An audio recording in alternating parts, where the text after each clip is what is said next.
She's on the money. She's on the money.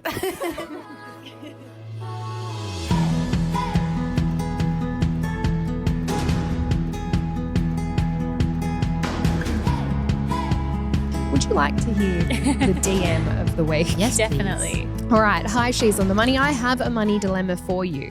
My husband and I own our own business, and thanks to a lot of blood, sweat, and tears in the past 12 months, we are now making some serious money. So much so, we have nearly paid off our $1 million mortgage. What I'm struggling with is how this is impacting my friendships. I have always been super transparent about money with my friends. We've shared salaries, mortgage amounts, interest rates, etc. However, now I'm feeling super awkward about it, like I'm rubbing our financial wins in their faces. While they are still working towards independence the way we were 2 years ago, I now feel awkward about sharing the way I used to and almost like I'm being evasive as I don't want to rub it in anymore.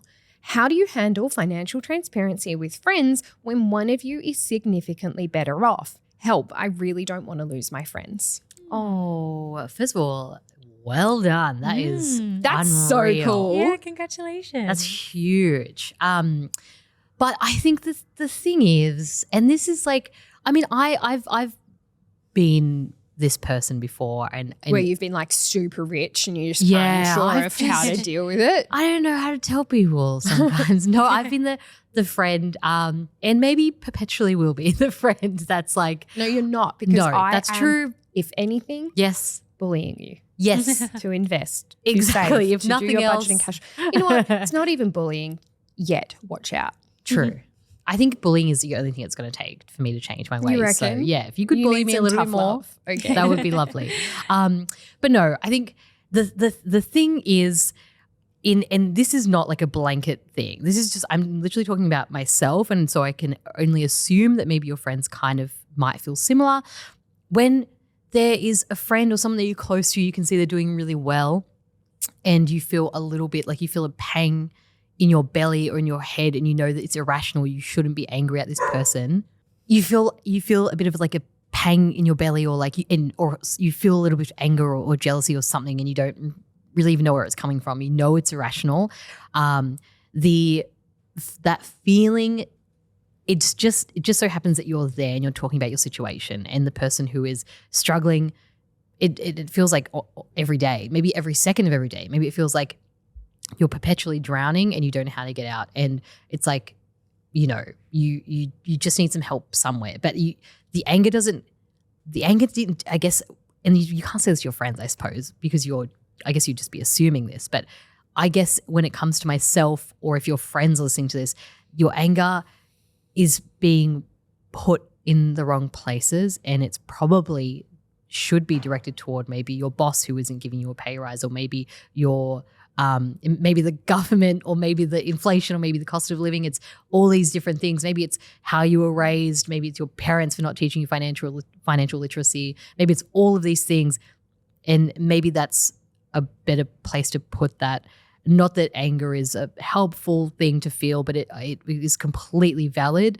But I would say in this situation, I guess the only thing you can do, if it comes up, if it's quite obvious, if there is room or space to talk about it, just acknowledging that everyone's on a different journey, and financial struggles are all consuming and visceral, and genuinely could be the reason why someone just wants to give up, and whatever that looks like. But I think just validating where they're at and letting them know that this is not their fault, and I guess, yeah, just making people feel seen and acknowledged.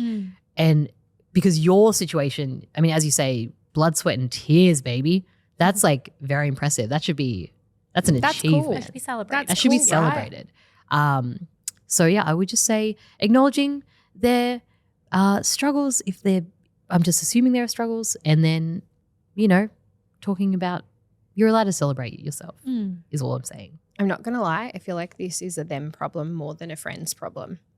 Like, good friends are going to be so proud of you. Good friends are going to, you know, be like, oh my God, you worked so hard for this, Jess. You did this. Like, I'm so proud of you. And even though you have more money, that doesn't mean that interest rates aren't still interesting, mortgage rates aren't still that's true. interesting, talking about salary with your friends. I feel like if you start to pull back, they might start to feel that. And sometimes that can be misappropriated as you thinking that you are now better than them and don't need to have these conversations, or that, you're too sorry, I can't relate anymore. Like, I think it's a dynamic that, I've historically struggled with a little bit, because I know that I have a higher income than a lot of, even just people in my team.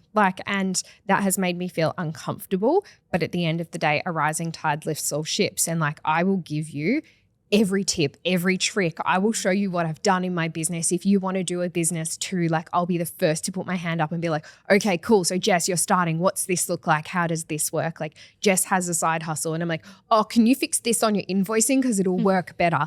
And, this will help you do this. And, if we're talking about negotiating with clients or whatever, the reality is it doesn't matter how much we're bringing in, whether I'm earning $1 or $10,000, negotiating with a client is a universal experience for business owners. And I know that there will be a disconnect between people who run a business and people who are PAYG employers. And PAYG employees. And I'm not saying that doesn't mean that you won't get along, but you will find that as time goes on, there are things that your friends aren't going to relate to. But you can still have those day-to-day conversations about money. And if they're uncomfortable with it, you can address it then. But I think that perhaps there's a lot of assumption going on around you going, I think it'll make them uncomfortable. I think people won't want to know. I think that, because we've nearly paid off our mortgage, it's going to make my friends uncomfortable. I should stop being transparent.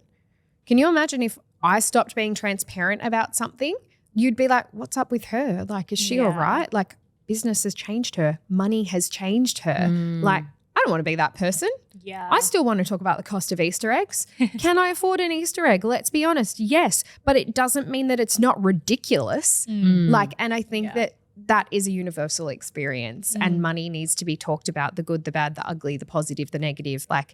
And I think that it's an inspirational story if you've gone from, struggling with your friends to being like, oh my God, I'm not doing that anymore. But let's not forget our roots. Let's not forget where we came from, because that's important too. Yeah, I think that you're totally right. Your friends, especially if they've seen you from start to end, in theory, you want the best for them. But I think to the point that you made, Beck, it's not always as simple as going, oh, I'm so proud of my friend. I think that jealousy, I think that resentment, I think even just wishfulness, looking at someone who's done well is a natural human emotion.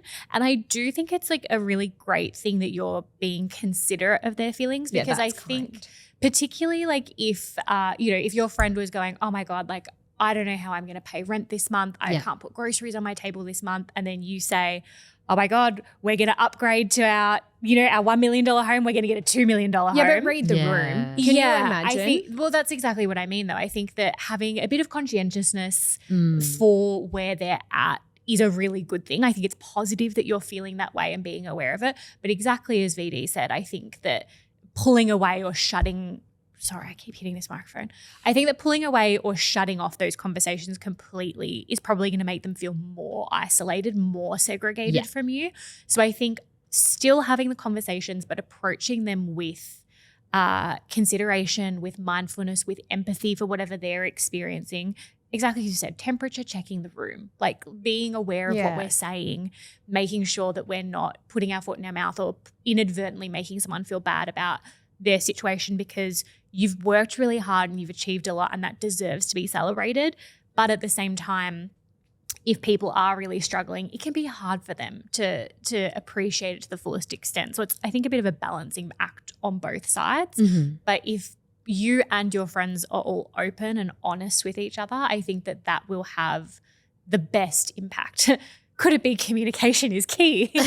Oh, really? I also think it's a lot about, back to what you were saying, Jess, read the room, make sure that you are considering their thoughts and feelings. And even though you're super proud of what you're doing, I know that it's new and it's fresh, you don't need to talk about it all the time.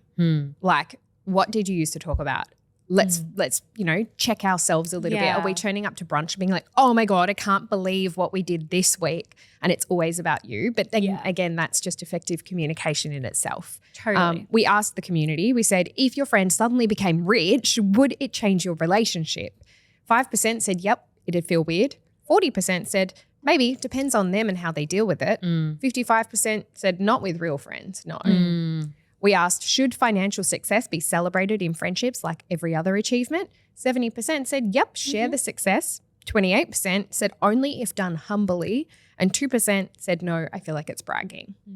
So I feel like that is, again, can be taken with a grain of salt, but good. I mean, most people don't feel like it's bragging. Most people want to celebrate your success, but there is always going to be someone who sees it differently, and that is so fine. We then went to the community and said, baby, what is your 2 cents? One person said, if you can only share and bond during hardship, are they really 2 friends? It's a great Well, point. that's a very nice Another person said, don't share your private financials with people. Don't share your private financials with anyone. People are jealous. I disagree with that. I think it's This I whole think it's- podcast is about sharing your financials. Yeah. I think it's a really positive thing. I think it is a positive thing. And if you're feeling uncomfortable about that, I think it's a beautiful point in time to be able to reflect about why you feel uncomfortable about that. Because at the end of the day, as much as I care so much about my community, and I'll give you every single tool and resource under the sun, and if I don't have it and you need it, I will try and build it. Like, I will give you everything, but I am not responsible for your emotions. Like, at the end of the day, I am not the one that is responsible for that. You actually need to take responsibility for that. And if you can identify, I feel envious, or I feel less than, or I feel this, or even I feel excited, that needs to be communicated, because there's going to be a tool for that to help you through that if it's something you're struggling with. Yeah. And I think there's nothing more liberating than being like, oh, and I've done this before. Jess knows this. I've been like, Jess, I think I'm jealous of her. Like, I'm a little envious. Jess goes, I see that.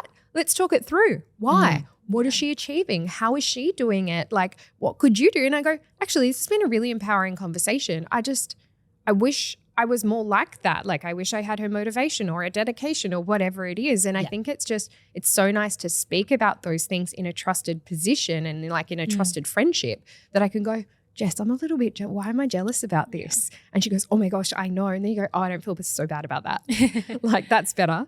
Someone else said, this happened to me. Tall poppy syndrome is real, even when they are humble about it.